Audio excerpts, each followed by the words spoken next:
आज की वीडियो में हम ना एक काफ़ी कॉमन चीज़ जो कि ज़्यादा मोस्टली स्टूडेंट फेस करते हैं, वो है ना वो लैंग्वेज इंग्लिश के साथ फेस करते हैं। बच्चों को ये तो रहता है यार कि आ जाती चीज़ें, मतलब ना क्या होता है, काफ़ी बच्चों को ना ये समझ में आ जाती चीज़ें कि हाँ क्या लिखा है, ठीक है। लेकिन जो मेन प्रॉब्लम पड़ती है उन्हें लिखने में पड़ती है। स्टूडेंट हो यार, वहाँ पे तुम्हारी कोई स्पीकिंग चेक करने नहीं जा रहा कि तुम कितना बढ़िया बोलते हो, तुम कितना क्या करते हो। वहाँ पे तुम्हारा जो मेन फोकस रहता है वो तुम्हारी राइटिंग स्किल पे करी जाती है कि ठीक है। और अगर तुम यार इंग्लिश जो सब्जेक्ट है अगर उसे तुम स्ट्रांग बना लो, मैं वही गारंटी ले रहा हूँ तुम्हारे लगभग मैथ में, साइंस में और सोशल भी, अगर तुम्हारी इंग्लिश में है सोशल, तो बहुत ज़्यादा फ़ायदा होने वाला है। क्योंकि इंग्लिश ना तुम्हें चीज़ों की अंडरस्टैंडिंग देना शुरू कर देगी। अगर जब चीज़ों को यार समझोगे अच्छे से, जब तुम देखो चीज़ों की अगर जड़ तक जब तुम पहुँच पाओगे ना, तभी चीज़ों को बढ़िया तुम एक्सप्रेस कर पाओगे।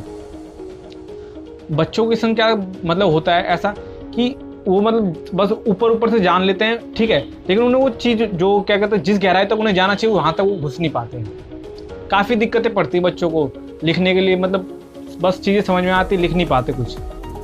तो मैं आज ना कुछ तुम्हें यार टिप्स बताने जा रहा हूँ, जिससे अगर तुम फॉलो करते हो तो तुम अपनी इंग्लिश जो है ना इम्प्रूव कर सकते हो।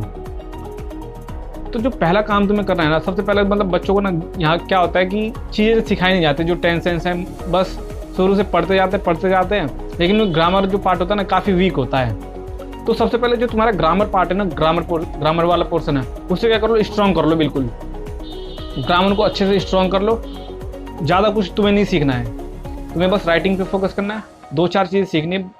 पहले तो टेंस सीख लो तुम ढंग से, टेंस सीख लो। और जो तुम्हारी वर्ड मीनिंग है, वर्ड मीनिंग यार जितने ज़्यादा तुम मतलब कर लो याद, है ना, उतना ही बढ़िया है। अगर ज़्यादा याद नहीं कर सकते तो तुम कम से कम इतना तो कर लो जो तुम्हारे बुक में दे रखा है, जो तुम्हारे बुक में दे रखा है उन चीज़ों को पढ़ लो अच्छे से। जो तुम्हें डिफिकल्ट वर्ड लग रहा है उसे मतलब अंडरलाइन करके उसे याद कर लो। क्या क्या करना है तुम्हें, पहला काम ये करना है कि तुम्हें टेंस अच्छे से क्लियर होनी चाहिए, ठीक है। और वर्ड मीनिंग की अच्छी, वर्ड मीनिंग पे ना अच्छी पकड़ होनी चाहिए। क्योंकि जब चीज़ें पढ़ते तो काफ़ी बार क्या होता है, इस चीज़ें इसलिए समझ नहीं पाते क्योंकि हमने जो वर्ड दिया रहता है उसकी मीनिंग नहीं पता रहती।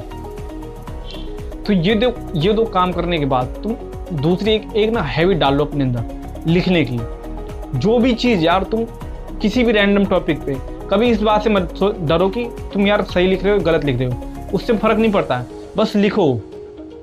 जितना ज़्यादा हो सकता है उतना ज़्यादा लिखो, ठीक है। बट वैसे तो तुम स्टूडेंट हो तो तुम क्या कर सकते हो, तुम एक काम कर सकते हो, जो तुम्हारे टॉपिक आते हैं स्कूल में उन्हीं को ले लो, बाहर की चीज़ें मत लो। अभी क्या करो, उन्हीं को ले लो। उस पर से ना जितने ज़्यादा तुम्हारे जो मन में ख्याल आते हो वो सब लिखो उसके बारे में। जरूर गलत लिखो लेकिन लिखो। तुम जितना ज़्यादा लिखोगे ना उससे तुम्हारी क्या होगी, जो लिखने की चीज़ें हैं वो काफ़ी इंप्रूव हो जाएंगी। और तुम्हारे पेपर में भी यार एक ही चीज़ पे फोकस करिए तो तुम्हारे लिखने का अंदाज कितना बढ़िया है, ठीक है। तो तुम देखो ये कहा गया कि अगर तुम जिस चीज़ को जितना ज़्यादा टाइम देखो तुम उस चीज़ में उतनी ज़्यादा क्या करो मास्टर बनते जाते हो। तो अगर तुम लिखने में ज़्यादा टाइम मतलब बहुत ज़्यादा टाइम लगा रहे हो तो एक टाइम आएगा तुम ना यार उस पर अच्छी तुम्हारी पकड़ हो जाएगी। तो फिर जो तुम चीज़ें लिखोगे वो यार बिल्कुल क्वालिटी वाली चीज़ें होंगी, ठीक है। कोई अगर बंदा पढ़ता है उस चीज़ को तो उसे लगेगा हाँ यार जो बच्चे ने लिखा है क्या लिखा है।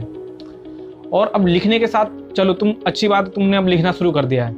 एक चीज़ और करना, जो भी टॉपिक लिख रहे हो उसके पर्टिकुलर टॉपिक के ऊपर ना इंफॉर्मेशन गैदर कर लो। ये नहीं, जितनी ज़्यादा कर सकते हो उतनी ज़्यादा गैदर करो।